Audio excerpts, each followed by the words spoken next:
মা ফোন করে বলল বাবা নাকি কালই কলকাতায় আসছে।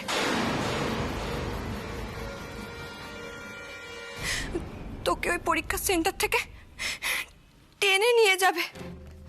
কি বলছিস দিদি ভাই? বাবা কি সত্যি আসছে নাকি? হ্যাঁ রে অপু, মা তো সেটাই বলল। বাবা তোকে কিছুতেই এই পরীক্ষাটা দিতে দেবে না রে। তাহলে আমি কি করব এখন? বাবা যদি সত্যি সেন্টারে চলে আসে তাহলে তো ঝামেলা বাঁধিয়ে দেবে। দিদি ভাই তুই প্লিজ কিছু কর না, তুই বাবাকে একটু বোঝা প্লিজ। দিদি ভাই আমি যদি চাকরি না করি, নিজের পায়ে না দাঁড়াই, বাবা মার পাশে কি করে দাঁড়াবো বলতো? জানি রে অপু, কিন্তু আমি ভাবছি বাবা যদি একবার ওই পরীক্ষা সেন্টারে পৌঁছে যায়, তোর তো পরীক্ষা দেওয়াই ব্যস্ত যাবে রে। আমার না খুব টেনশন হচ্ছে জানিস তো অপু। আমি যে তোর সঙ্গে যাব সেটারও যে কোনো উপায় নেই। এই নতুন বিয়ে হয়েছে, এই সময় বাড়ির কাউকে না জানিয়ে যে আমি বাড়ির বাইরে একটা পাও রাখতে পারবো না। তার উপর তুই এই বাড়িতে এইভাবে লুকিয়ে বসে আছিস। আমি শুধু ভাবছি এই বাড়ির কেউ যদি জানতে পারে, আর রক্ষে থাকবে না রে অপু, আর রক্ষে থাকবে না। আমার না খুব চিন্তা হচ্ছে জানিস তো। চিন্তা করিস না দিদি ভাই, আমি তো কোনো খারাপ কাজ করছি না। বল, ঈশ্বর কেন শুধু শুধু কাউকে বিপদে ফেলবেন? তবে আমি জানি আমার না বলে আসাটা ভুল হয়েছে, আমি মানছি সেটা। সরি দিদি ভাই, আমার জন্য তোকেও টেনশনে পড়তে হলো। কিন্তু কি করব বল, আমার কাছে যে আর কোনো উপায় ছিল না। শুধুমাত্র চাকরির পরীক্ষাটা দেব এটা ভেবেই গাড়ির ডিকিতে উঠে পড়েছিলাম। তখন আর কিছু মাথায় আসেনি আমার। তবে ডিবুবাবু আমায় অনেকটা হেল্প করেছিলেন। তা না হলে হয়তো আমায় এখন বাড়িতে ফিরে যেতে হতো, আর আমার পরীক্ষাটা দেওয়াই হতো না। জানিস দিদি ভাই, উনি বলেছেন কাল আমায় নিজে পরীক্ষার হলে নিয়ে যাবেন। কিন্তু কিন্তু বাবা হচ্ছে কাল ওই পরীক্ষা সেন্টারে যাচ্ছে রে। সেখানে গিয়ে যদি ঝামেলা পাকায় তো তখন তখন তো তোর পরীক্ষা দেওয়াই মাথায় উঠবে রে অপু। না না দিদি ভাই, বাবাকে কি করে আটকানো যায় বলতো? প্লিজ প্লিজ কিছু একটা বল। তুই একবার ফোন করবি বাবাকে, একটু বোঝাবি যেন আমি পরীক্ষাটা দিতে দেয়। কাল তো পরীক্ষা দিয়ে আমি বাড়ি চলে যাব। অপু অপু অপু তুই বুঝতে পারছিস না, তোর এই কলকাতায় আসাটাই তো মেন ইস্যু না। বাবা তো কোনোদিনও চাইতো না বল যে তুই চাকরির পরীক্ষা দিবি, চাকরি করবি।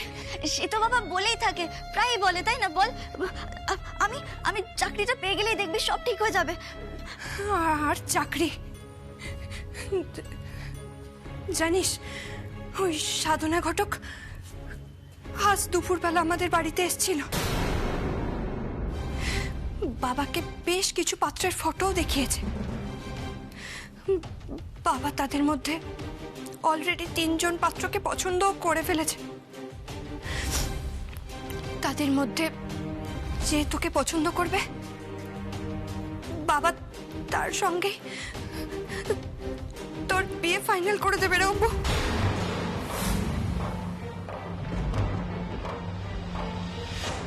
আমার বিয়ে?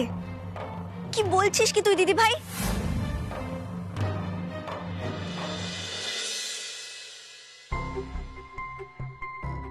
দিদি রে, তুই ছেলের বিয়ে দেওয়ার জন্য লাফাচ্ছিস?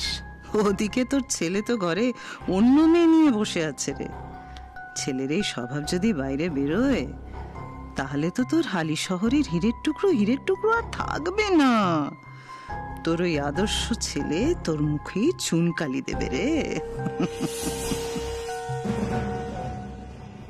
আচ্ছা ঠিক আছে, ঠিক আছে, কাল তাহলে আসুন, সাক্ষাতে সব কথাবার্তা হবে। আচ্ছা ঠিক আছে, নমস্কার। ও যদি ওই দত্তবাড়ির কথা বলছিলাম না, ওরা কালকে বিকেলেই আসবে কথা বলতে। আসুন না, বলছি তুই দীপুকে বলিস কালকে যেন দুপুরে খাবার পর ও যেন বাড়ির বাইরে না বেরোয়। আরে বাবা, দীপু তোর বাধ্য ছেলে, তুই বারণ করলেও বেরোবে কেন? তুই চিন্তা করিস না, আমি না হয় মনে করিয়ে দেবো। ঠিক আছে, তুই তোর ছেলের বিয়েটা কিভাবে দিবি সেই নিয়ে ভাব। ও ও খুশি, আমাকে এক কাপ চা দে না। বলছিলাম কি, কালকে যদি ওনাদের সাথে কথাবার্তাটা একদম ঠিক হয়ে যায় তাহলে তুমি পাঁচি দেখে দিনটা স্থির করে ফেলো বিয়ের। পাত্রী যখন একবার পছন্দ হয়ে গেছে তখন দেরি কিসে তুমি বলো না? না সত্যি তো, দেরি কিসে? শুভশ্চ শীঘ্র। দীপুর বিয়ে দিয়ে আমিও তো ঝাড়াত্মা হতে চাই, আর তারপরই তো আমার ছোটে ছোটে ছোটে ছোটে ছোট। না, আমি বলতে চাইছিলাম যে দায়িত্ব যত কিছু সব শেষ। তাই বলো। এই জুথি, তোর জামাইবাবু ছিল বলে বলতে পারিনি, কাল তো ওই সেজ বৌমার বাবাও আসতে চাইছেন। কেন? উমা, কেন আবার কি রে? পনের টাকাটা দিতে নিশ্চয় জোগাড় করতে পেরেছেন তাই? তাই? তা ওনার ওই মেয়েটা ফিরেছে না ফেরেনি? সে আমি কি করে জানবো? শোন, কালকে তো আবার দত্তবাবুরাও আসবে। তা সেজ বৌমার বাবা আসছে, আসুক, কিন্তু ওই মেয়েকে নিয়ে আলোচনা করার কোনো দরকার নেই। এসব কথা পাঁচখান হলে খুব মুশকিল, বুঝেছিস? না, আমার আলোচনা করার কি আছে? আমার যত চিন্তা আমার দীপুকে নিয়ে। অনাদি বাবু! উমা, ডাক্তার সেনগুপ্তর গলা না? হ্যাঁ, তাই তো মনে হলো রে। কি তো? ডাক্তারবাবু আসুন আসুন আসুন আসুন। হঠাৎ করে এসে আপনাদের অসুবিধে ফেললাম না তো? না না, একই কথা বলছেন। আপনার মতো ব্যস্ত মানুষ আমাদের বাড়িতে পায়ের ধুলো দিয়েছেন, আমাদের সৌভাগ্য। আপনি আসুন আসুন, বসুন। সত্যি রুগী দেখতে গিয়ে আর সময় পাইনি, এদিক দিয়েই যাচ্ছিলাম, তাই ভাবলাম আপনাদের একটু খবর নিয়ে আসি। ডাক্তারের গলা পাচ্ছি মনে হচ্ছে। হ্যাঁ, ঠিক তাই। তা আপনারা সবাই ভালো আছেন তো? আপাতত ভালো আছি, তবে আমার সেজ খোকার বিয়েতে আপনি আসবেন বলে আসেননি, সেজন্য আমরা যার পর নয় কষ্ট পেয়েছি। আসলে আমি এখানে ছিলাম না, দীপু আজকেই আমার চেম্বারে গিয়েছিল। কেন, আপনাদের কিছু বলেনি? দীপু আপনার চেম্বারে গেছিল? কখন? আজকে সকালে। আজ সকালে দীপু তো ক্লাবে গিয়েছিল। আপনার বোধহয় কোথাও ভুল হচ্ছে। না না, দীপু আজকেই আমার চেম্বারে গিয়েছিল। তবে কি সেজ বৌমার বোনকে নিয়ে দীপু ডাক্তারের কাছে গেছিল? ওই তো দীপু আসছে, ওকেই জিজ্ঞাসা করুন না।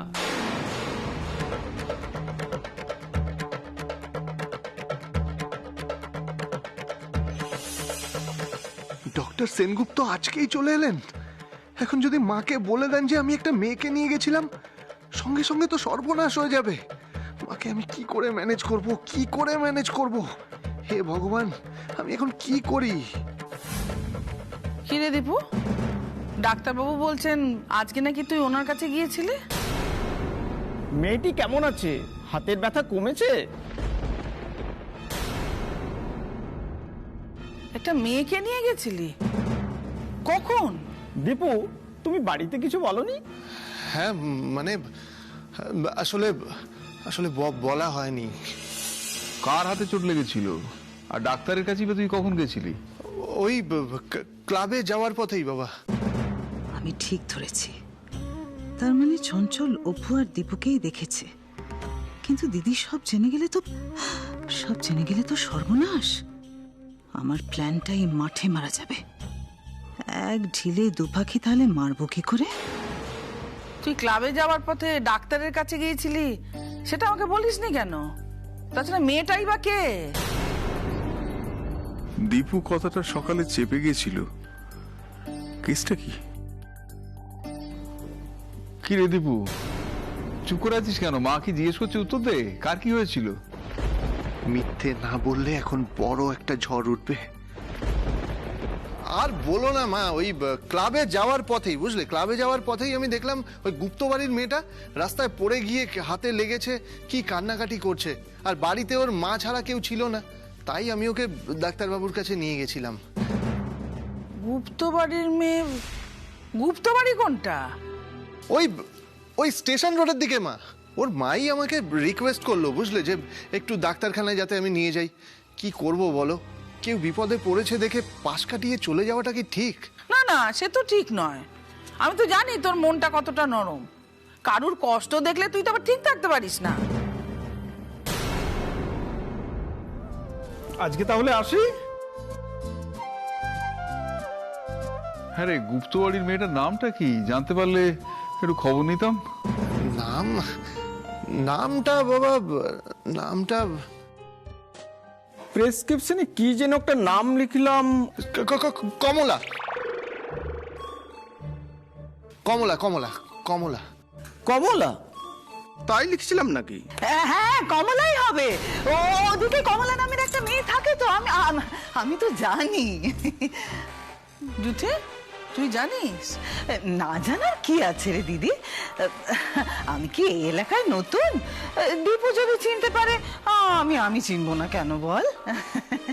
তার মানে মাসিমণি সব বুঝে গেছে। আশা করি মাসিমণি মাকে কিছু বলবে না। আসছি তাহলে। হ্যাঁ নমস্কার। নমস্কার।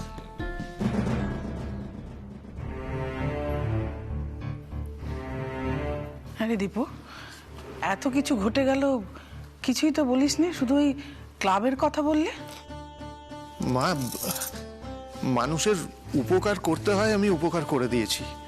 তাছাড়া মাথার মধ্যে ওই ক্লাবের মিটিংটা নিয়ে তো টেনশন ছিল না, আমার তালেগুলো সব ভুলে গেছি মা, ঠিক মনে ছিল না। তুমি তুমি কিছু মনে করো না। না না বাবা, তাছাড়া কারুর উপকার করে তো বলতেও নেই না। হ্যাঁ আমিও তাই শুনেছিলাম। সাবাস, চালিয়ে যা বাবা, চালিয়ে যা। এইরকম করে পরের উপকার করে যা, ভগবান তোকে আশীর্বাদ করবে। এ যাত্রায় হয়তো মায়ের হাত থেকে বেঁচে গেলি রে দীপু, কিন্তু কাল আমার হাত থেকে তুই আর ওই মেয়ে কিছুতেই বাঁচতে পারবি না রে। মা আমি একটু আসছি মা। আয় বাবা। শোন না দীপু, তোর মা বলছিল কাল নাকি তোকে দেখতে আসছে।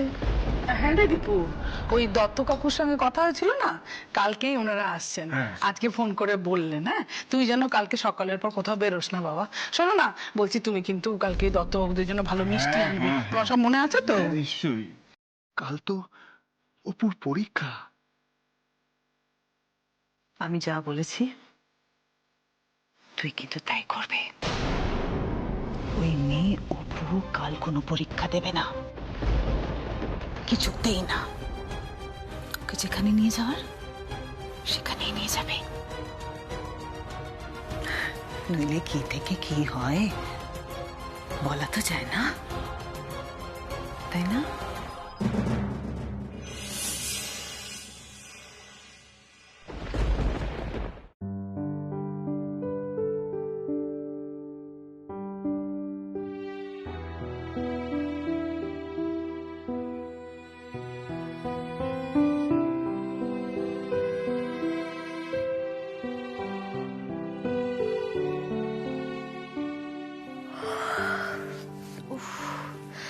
যেমন ঘুম পাচ্ছে তেমন খিদে পাচ্ছে। খাবার খেলে না হয় মাথাটা একটু চাঙ্গা হয়ে যেত। কতদিন চাউমিন চিলি চিকেন খাই না। দিদি ভাই এলে না হয় একটু বাইরে থেকে আনিয়ে দিতে বলতাম। দূর না না থাক, এখন খাবার কথা চিন্তা করলে চলবে? আগে পড়াটা শেষ করে নি বাবা।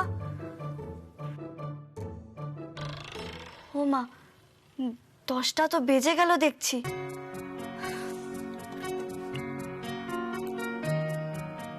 দূর বাবা, চলো নেই।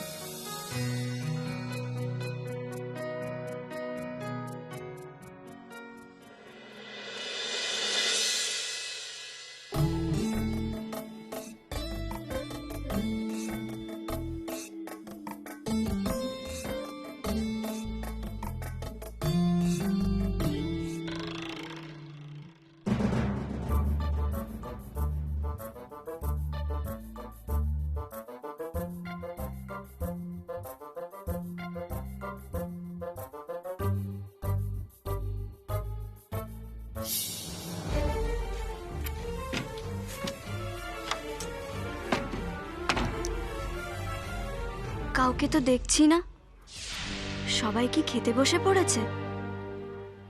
জল আনতে গেলে যদি ধরা পড়ে যাই। না না বাবা থাক। আচ্ছা, দীপু বাবুর কি আমার কথা খেয়াল নেই? দিদি ভাই বা কেমন? আমি যে খালি পেটে থাকতে পারি না সেটা তো জানে। যতই যাই হোক না কেন, আমি তোর শ্বশুর বাড়িতে রয়েছি। আমি খেলাম কি না খেলাম সেটা দিদিভাই দেখবে না? ভারী অদ্ভুত তো। রাতটা যে জল খেয়ে কাটাবো সেই উপায়ও নেই।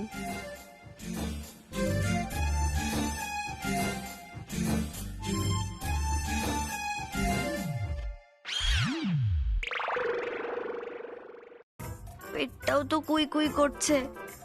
জল না খেলে পড়া তো দূরস্থ, ঘুমও আসবে না। দূর বাবা, কি যে করি।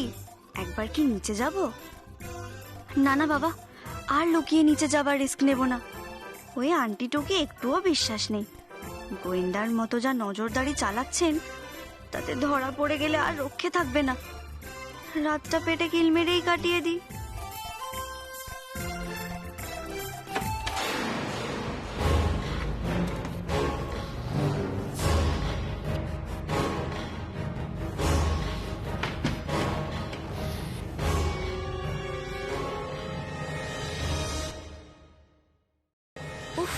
আপনি? আমি তো ভয় পেয়ে গেছিলাম। তো কি করছিলেন আপনি? পড়ার চেষ্টা করছিলাম, মনই বসছে না। আচ্ছা, আপনাদের সবার রাতের খাওয়া দাওয়া হয়ে গেছে তাই না? আপনার খিদে পেয়েছে তাই তো? আপনি কি করে বুঝলেন? হ্যাঁ, আমি মেয়েদের মনের কথা বুঝি না অবশ্য, কিন্তু কারোর খিদে পেলে কিন্তু আমি বুঝতে পারি। এই নিন। কি আছে এতে? খুলেই দেখুন, দেখুন দেখুন।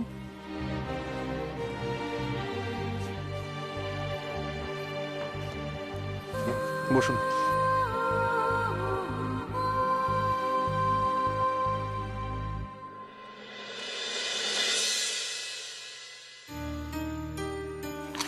দেখুন। Chilli chicken, chowmein. আপনি চাইনিজ খেতে ভালোবাসেন তো, সেই জন্যই এনেছি। আপনি কি করে জানলেন? সত্যি আমার চাইনিজ খেতে খুব ইচ্ছে করছিল। আপনি দেখছি ওই সান্টা ক্লজ, দেবদূত ওনাদের মতন আমার মনের ইচ্ছেটা কেমন পূরণ করে দিলেন। ব্যাস, শুধু কালকের স্বপ্নটা পূরণ করে দিন, তাহলেই হবে। এই খাবারটার জন্য অনেক অনেক থ্যাঙ্কস। আমি বাইরে থেকে এসেছি, এখন হাত মেলাতে হবে না। নিন, আপনি খেয়ে নিন, বসুন।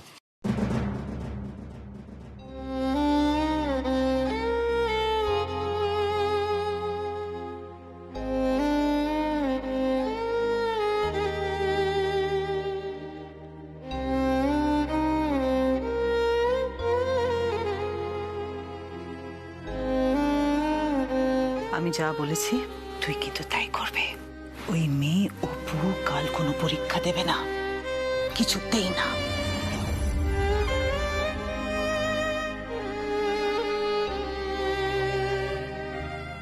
এ যেন শাখের করাতে পড়েছি।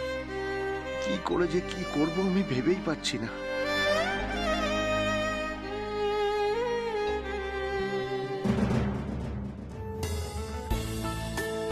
আপনি আমার জন্য এত করেছেন, আর আপনাকে একটু খেতেও বললাম না। ইস, কি যে করি না আমি। এটা তো এঁঠো হয়ে গেছে। আপনি কি খেতেন? না না, আমার খাবার তো বাড়িতে রান্না করাই হয়েছে, আপনার জন্যই তো এনেছি। আপনি নিশ্চিন্তে খান। আপনি খুব ভালো।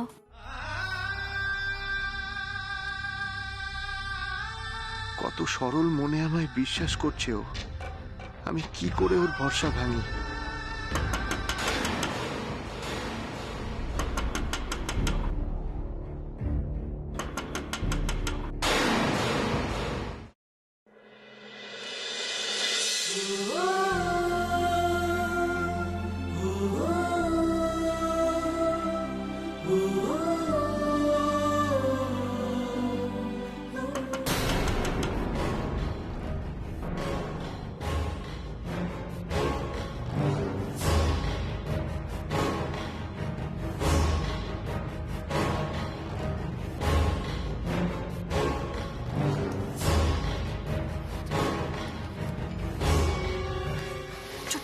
দরজাটা একটু দিয়ে দাও না। কি সেজ বৌদি, তুমি আবার খাবার কেন আনতে গেলে? আমি তো যাচ্ছিলাম নিচে খেতে। না ছোটা করবো, এগুলো আসলে তোমার জন্য আনিনি গো, এটা অপুর জন্য এনেছি।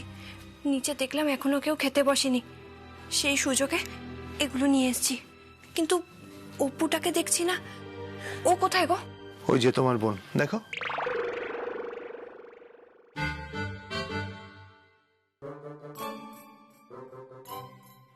অপু, তোর মুখে এসব কি কি খাচ্ছিস? চাউমিন? চাউমিন তুই কোথায় পেলি?